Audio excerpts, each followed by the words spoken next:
Hola, soy Rebeca Ramírez, una de las coordinadoras del Club de Lectura de la Caja Costarricense de Seguro Social.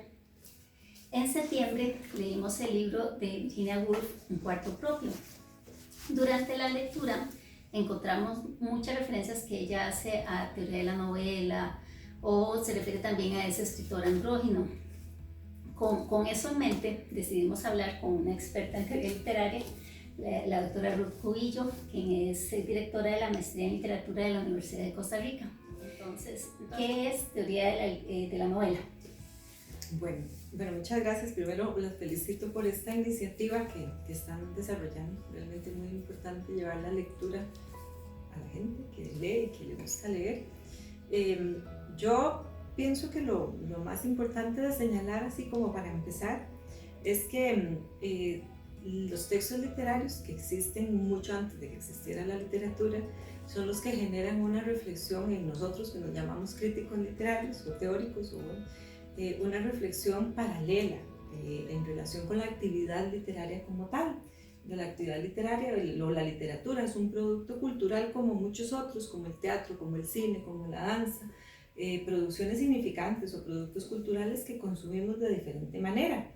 Pero la literatura tiene la peculiaridad de que primero es uno de los más antiguos, ¿verdad? Porque ustedes saben que tradicionalmente en el mundo grecolatino, en la tradición grecolatina, siempre se estableció un paralelismo o una distinción más bien entre literatura ficcional e historia. Entonces eran como los dos discursos que se contraponían, el histórico y el literario. Y eso generó una reflexión teórica que ha llegado hasta nuestros días. Autores como Aristóteles y luego Horacio, qué sé yo, que hicieron como reflexiones muy agudas, muy importantes, que siguen estando vigentes a pesar de los siglos en relación con eso que hemos llamado lo literario. Entonces, eso es lo primero, o sea, entender que hay una diferencia en la forma de escribir, de leer, de estructurar eso que llamamos texto literario o literatura en general. Porque por eso les decía que la principal distinción se hacía en relación con el discurso histórico. ¿Y cuál es la principal distinción que se mantiene hasta la fecha? Que el discurso literario o el texto literario no necesitan verificar lo que dice. El discurso literario nunca necesita comprobar que está diciendo la verdad.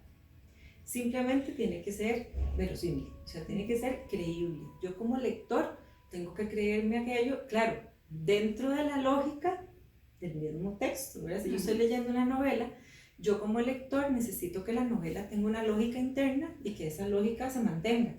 Porque si a mí como lector se me cae la lógica de la novela, yo digo, este libro es una porquería, esto no sirve y lo dejo de lado y cojo otra cosa. O sea, yo como lector tengo que creerme aquello. Ahí depende de, como dicen en teoría literaria, de ese contrato de lectura que yo voy a establecer con el texto. O sea, el escritor me propone a mí un contrato que me dice, bueno, mire, esto que yo le voy a dar o esto que usted va a leer es una novela. Usted lo va a leer como una novela, usted va a asumir que es una novela o un cuento o un poema y a partir de ahí usted va a hacer su reflexión, va a hacer sus conjeturas, su interpretación, lo que usted quiera. Claro, eso nos genera un montón de problemas, ¿verdad? Que ahorita vamos a comentar. Pero entonces, en primera instancia, para retomar lo que les decía, esa distinción entre lo literario y lo no literario va por ahí. O sea, los discursos no literarios, como cuáles, como el científico, como el periodístico, como el histórico, sí necesitan comprobar que lo que dicen es verdad. O sea, sí tiene que haber una comprobación que pueda hacer el receptor, ¿verdad? Pero que el que lo hace, o sea, el productor, el autor, tiene que, diríamos, trabajar para demostrar que lo que está planteando es verdad. Entonces, diríamos que el discurso literario o el texto literario es el único que está habilitado para mentir.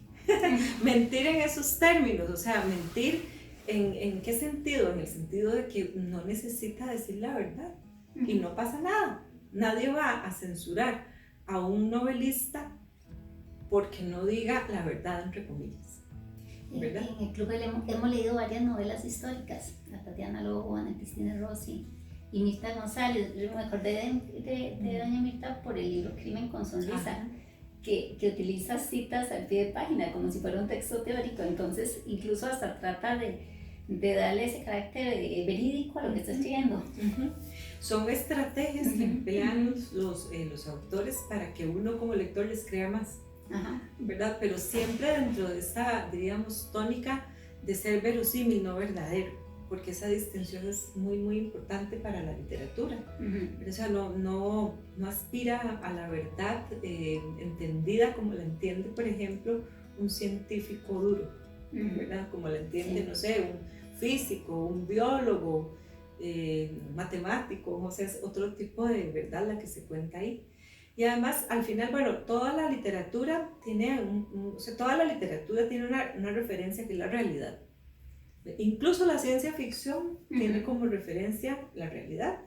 Entonces, eso uno lo puede tener presente, pero sin olvidar que la literatura no es la realidad. Es un autor que decidió contar un pedacito de la verdad o de la realidad tal y como él la ve. Decidió representar en su novela o en su cuento o en su poema ese trocito, ese cachito de realidad que a él le interesó retratar. Pero no, la literatura por eso no puede como reflejar el mundo entero, ni puede ser como un espejo, ni nada de la realidad, porque el autor está limitado por su propia capacidad de conocer el mundo. El autor solo conoce un trocito del mundo de una determinada manera. Entonces no podemos pensar que ningún texto literario, aunque sea de Borges o de Shakespeare o de Cervantes, de los genios literarios, ni aunque sea de ellos, nos va a presentar la totalidad del mundo, ¿verdad? Siempre hay como una visión así. Yo siempre pienso como de cuando uno ve por un catalejo, que está viendo, amplía la visión, pero no puede ver todo, ¿verdad? Siempre está limitado en su perspectiva. Así es el texto literario. Entonces, esa sería, digamos, la primera cosa para tratar de entender qué es la teoría de la novela. Lo segundo que yo creo que habría que tener en cuenta es que, bueno, ya partimos de que el texto literario es verosímil, que no necesita decir la verdad así entendida como con mayúscula, ¿verdad? La verdad. Pero lo otro que hay que entender es que esto que llamamos discurso literario tiene muchas formas de presentarse, lo que llamamos los géneros literarios. Entonces uno como escritor puede decidir qué género quiere trabajar. Supongo que dependiendo de la habilidad de cada uno como escritor, y uno como lector también puede decidir qué quiere leer. Bueno, digo puede en principio porque ya sabemos que cuando uno está en el colegio, en la escuela o aquí, lo obligan a leer ciertas cosas y no hay más remedio que leer. Pero en principio, entonces el lector, como la lectura es un acto privado, el lector puede escoger cuál es el género que quiere leer. Esto de los géneros implica que entonces hay como unas ciertas características, unas ciertas, diríamos, premisas que tanto el autor como el lector tienen cuando se está hablando de un género en particular. Como nos vamos a centrar ahorita en la novela, ¿verdad? Porque es el género que nos interesa ahora, entonces hay que tener en cuenta que la novela tiene unas ciertas características formales, que no, lo más importante de entender es que no han sido las mismas siempre. O sea, que a lo largo de la historia han cambiado muchísimo, entonces lo que entendemos como novela hoy no es lo mismo ni parecido a lo que se entendía como novela en el siglo XVIII o hace 50 años o qué sé yo. Entonces, bueno, ¿cuándo surge la novela como género literario? Porque no ha existido siempre. Muchos dicen que surge con Miguel de Cervantes, por ejemplo, y las novelas ejemplares. Ya en el siglo XVII estaba más que consolidado el género novela, o sea, había novelas de muchos tipos. Lo que pasa es que para un lector como nosotros del siglo XXI, esas novelas del XVII como que no se parecen a lo que uno lee hoy día, porque las novelas del siglo XVII en Europa, bueno, que ahí de Europa es de donde salen todos los modelos literarios, que ya los hemos luego reelaborado un poco, pero siempre vienen de ahí. Esas novelas eran novelas amorosas, novelas cortesanas, novelas cortas de tipo amoroso, novelas de caballerías, que eran enormes, porque retrataban las hazañas de los héroes, ¿verdad? Entonces eran otro tipo de novelas, o sea, esta novela, por eso les digo, de hoy, tiene unas características diferentes, pero la novela como género existe entonces por lo menos desde el siglo XVII. Y es interesante por las temáticas, porque el público meta en principio eran las mujeres. Entonces, a mí me llama la atención lo que señala Virginia Woolf, de que las mujeres cuando empezaron a escribir novela y no poesía, que era como un género más consolidado, más de los grandes escritores. Entonces, en ese otro género sí se estaban arriesgando. Pero también es verdad que en el siglo XVII casi no había mujeres novelistas. Porque la novela era un género muy, muy cercano a la ficción. A ver si me explico. Para escribir novela, el autor tenía que de verdad dedicarse a la escritura como una profesión, digamos, o como algo de tiempo completo casi. Y las mujeres no podían ser escritoras a tiempo completo, o sea, no era bien visto en términos generales en Europa, estoy hablando de España, de Francia, Inglaterra, bueno, no era bien visto que las mujeres se dedicaran a la labor de la escritura, por una razón fundamental, porque bueno, en la tradición patriarcal en la que vivimos, en este sistema patriarcal, siempre se ha pensado que las mujeres somos más débiles, más propensas al mal, más frágiles que los hombres.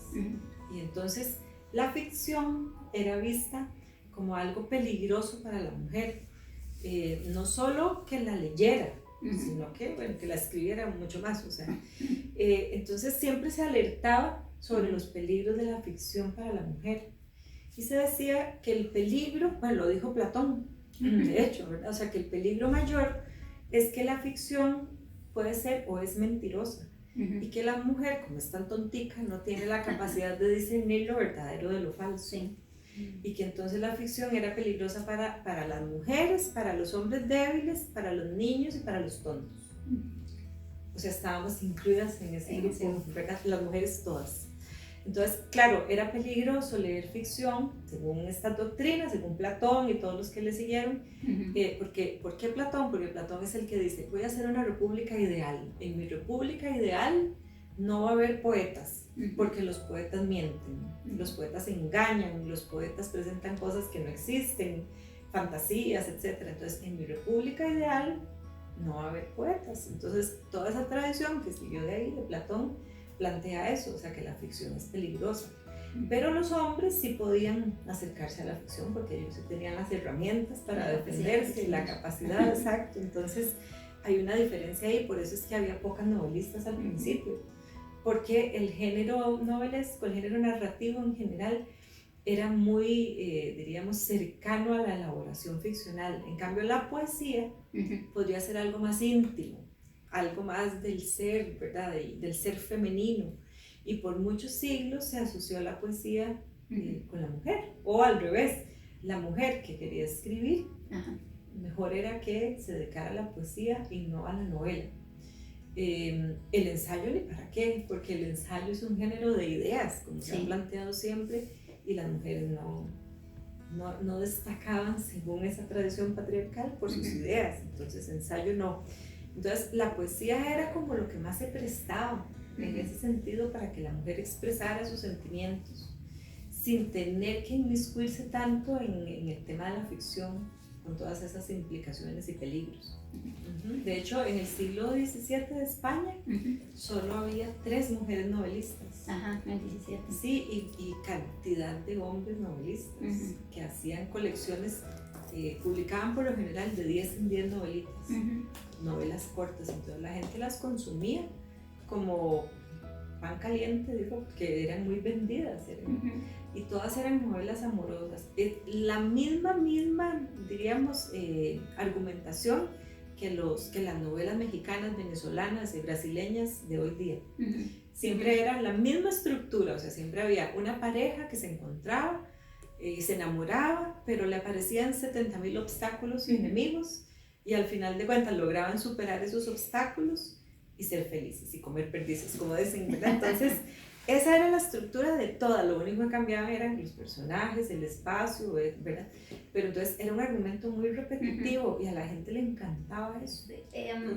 Ahora que señalaba eso, recuerdo que en el texto de Virginia Woolf sugiere que todos esos autores anónimos probablemente eran mujeres y quizás era la forma de escapar de esa censura previa. Ese es un recurso que las escritoras han tenido que usar mucho a lo largo de la historia, el uso de seudónimos o de nombres masculinos para poder publicar.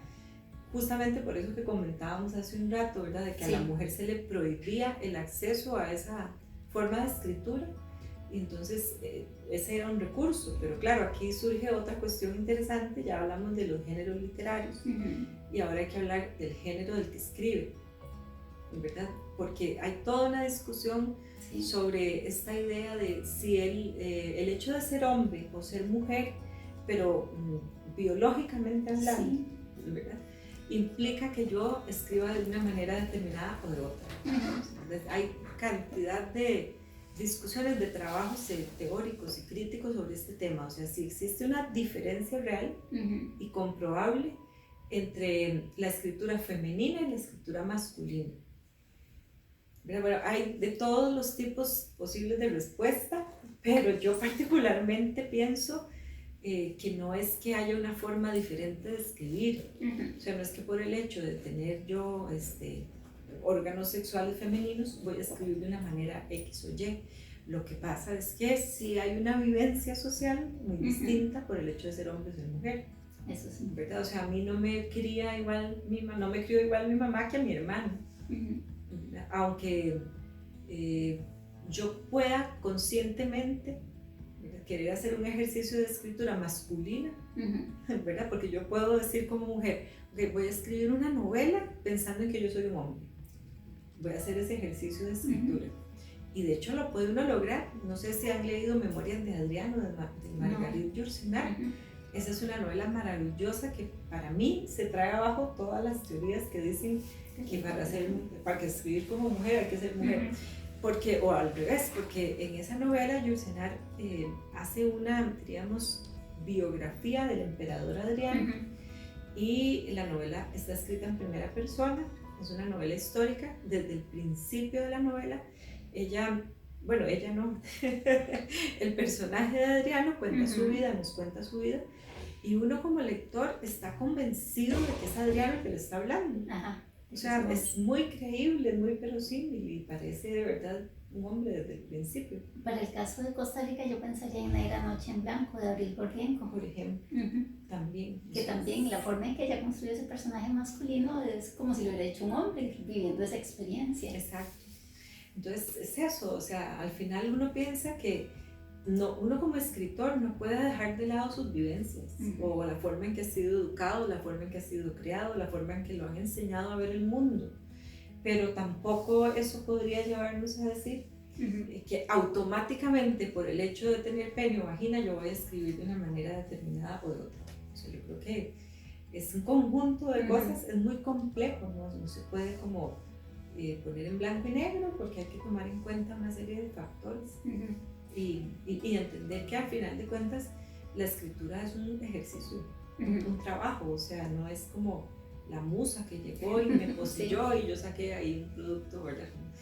Al final todos los escritores hablan de ese gran trabajo que es la escritura, entonces escribir, borrar, volver a escribir, revisar, releer, y en ese trabajo influye todo esto de mi forma de ver el mundo y obviamente ahí influirá el hecho de si yo soy hombre o mujer.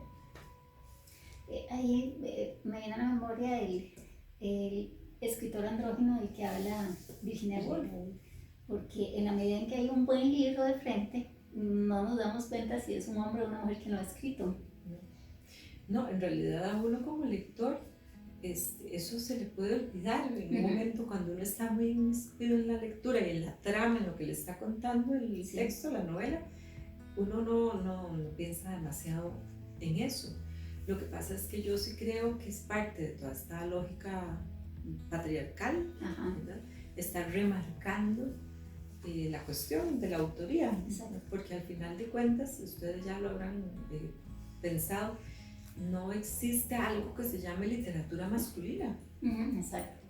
O sea, a lo que escriben los hombres nunca se le pone el adjetivo de masculino. Esa es la literatura solita, con mayúsculas. Exacto. En cambio, la literatura femenina, llamada así, ahí sí, ¿verdad? Se le pone el adjetivo, se hacen una serie de valoraciones, muchas veces peyorativas, y además tal vez habrán oído hablar, me imagino, de la literatura light femenina, porque entonces a la comunidad crítica masculina le parece light cuando una mujer hace una reflexión sobre su identidad, sobre su crisis de identidad, no sé, a los 40, o sea, todo eso les parece light. Eso es de literatura femenina light y como que no vale la pena detenerse mucho en eso. Entonces hay autoras, no sé, como Marcela Serrano, como Laura Esquivel, que han sido apartadas por la crítica oficial con ese argumento de que lo que hacen es una literatura demasiado light.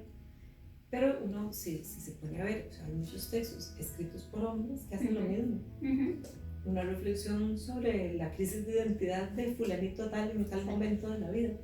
Pero realmente no se les ocurre decir que es light por eso. O sea, entonces, sí, toda esa cosa de valoración sí tiene que ver, y ahí es donde uno no puede olvidarse de que hay una persona de carne y hueso que escribió el texto al final. Recientemente estuvimos aquí en la universidad conversando sobre Eunice Odio, la poeta, bueno, la intelectual costarricense que hubiera cumplido 100 años en estos días, el 19 de octubre, 18, bueno, ahora en octubre hubiera cumplido 100 años. Entonces aquí se le hizo un homenaje y estuvimos hablando de ella. Que es sobre todo poeta, pero también tiene unos poquitos cuentos y muchos ensayos políticos que no se han trabajado mucho. Entonces, curiosamente, se hablaba de la autora, de la poeta, siempre pensando en que era una mujer la que estaba detrás de eso. Pero cuando se habló de los ensayos, yo siento que ahí la cosa cambiaba un poco y trataba como de quitarse la cara de, vamos a ver, como de pensar, sí, o sea, ella era una corresponsal, se le encargaban los ensayos, pero ahí no puso su ser de mujer a la hora de escribir los ensayos. Exigiéndole una forma femenina de acercarse a esa realidad, de ser un ensayo. Sí, y no, era imposible porque ella era una corresponsal de ciertos periódicos que eran todos del bloque, en la Guerra Fría, del bloque anticomunista, entonces su línea editorial de ensayista era anticomunista. En el club leímos el libro de José Ricardo Chávez. La novela sobre Eunice. Entonces sí, a partir de esa lectura vemos en ella esa posición. Que empezó siendo comunista en su primer ensayo, era firmemente defensora del comunismo tico y de Calderón Guardia y la alianza entre Calderón y los comunistas, y luego se cambió de bloque radicalmente. Y por eso fue un poco mal vista por la intelectualidad costarricense, que era de izquierdas. Claro, y la intelectualidad mexicana también la despreció y quedó bastante sola en buena medida, yo creo que por eso, pero no solo por eso, pero sí tuvo mucho que ver. Pero sí es curioso que entonces a Eunice poeta se le pide una cosa y a Eunice ensayista o periodista otra. Se la juzga con varas diferentes, digamos. Sí, porque la parte poética va más a la cuestión ontológica, espiritual y demás. Entonces ahí sí no hay problema. Exactamente. Pero la otra donde critican esa tradición de los intelectuales latinoamericanos, ahí ya. Se lo cobran. Sí. Bueno, creo que mejor, aunque da mucho para hablar y podríamos conversar por horas sobre la literatura, lo dejamos para otro día. Muchas gracias por seguirnos, síganos en el canal y marquen la campanita para que cada vez que subamos un video les llegue una notificación. Hasta luego, muchas gracias. Hasta luego, con mucho gusto.